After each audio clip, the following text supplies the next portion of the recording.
وعنا ونكسن أصحابتها ونكل ميد دقلكن رونهانتي أطبعد جعل أصحابته دمانتين مقال كان maanta waxaan ku sii wadi doonaa koorsadii hore inoogu bilaabantay ee aynu soo gelina casharkeedii koobaad ee ka hadlayay personal pronouns waxa loo yaqaan amaba magacyaalada halkii aad ka oran lahayd Axmed Faarax Geedi aad ka oran lahayd magac sheegi lahayd ay bedelkiisii isticmaalaysaa oo ka oranaysaa she he they iyo kuwa lamida halkaad ka oran lahayd Ahmed has a car. Ahmed gaari buu leeyahay ama Faarax iyo Xamdi iyo Xamse waxay leeyihiin guri asla sheegi lahayd ayaad oranaysaa uun day iska oranaysaa iyaga marka magacyaaladu waxay bedelaan magacii bay bedelaan casharkii hore waxa waan ku xasuusinayay hadaba imka samuurada soo eeg halka casharkii nagu yaala aynu imkana wada geli doonaa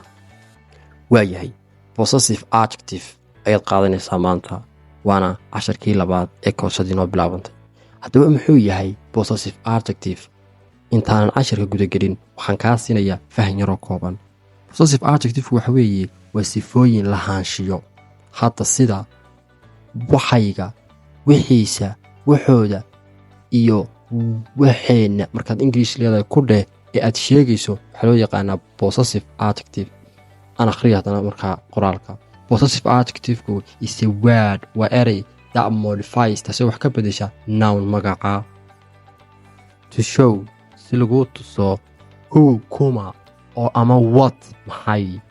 owns something uu shay leeyahay for example tusaale ahaan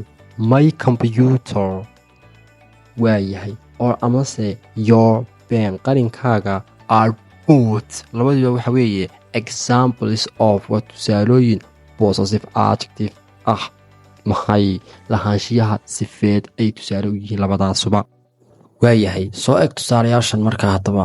si aad ugu fahanto si ka ballaaran sidii hore example 1 ayaan eegaynaa your dinner cashadaadu is ready waa diyaar remember xasuuso not to judge inaanad ku xukumin a book by its cover bookna jildigiisa markaa tan waxaa loo isticmaalaa ase proverb iyo metaphoric baa loo isticmaalaa qof markaad kulantaan oo laga wado wejigiisa koobaad iyo facekiisa hore aad qofka iska aragteen ha ku xukumin yacni qofka si guda gal oo kale qaabkan oo loo isticmaalaa inaad tiraahdo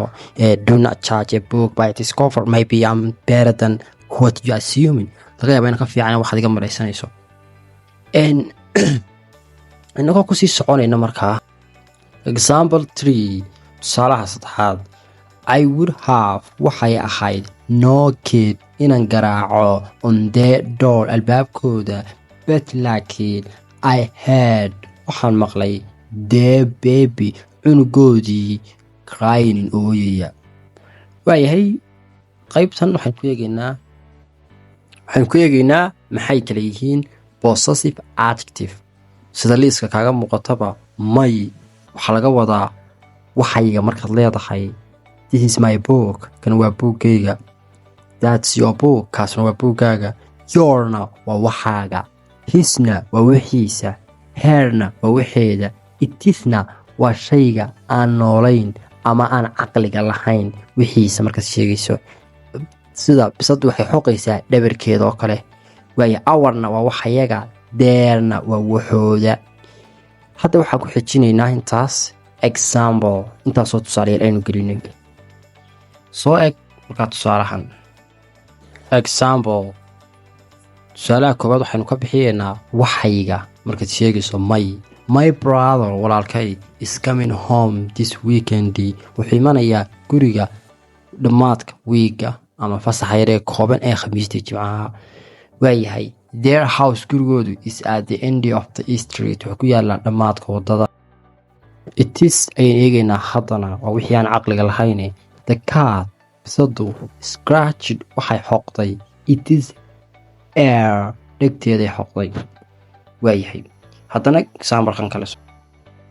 example 2 tusaalaha labaad he baynu ka bilaabaynaa isaga markaad leedahay wixiisa waxaad odhanaysaa his he is not coming to his house gurigiisa ma imanayo gurigiisa waayahay. Is that your father? Kaasuma aabbahaaba. Your. Have you seen our teacher? Macalinkaygii ma aragtay? Our waa waxayagii. I met her mother. Hooyadeed waan la kulmay. Iyada hooyadeed waan la kulmay weeye.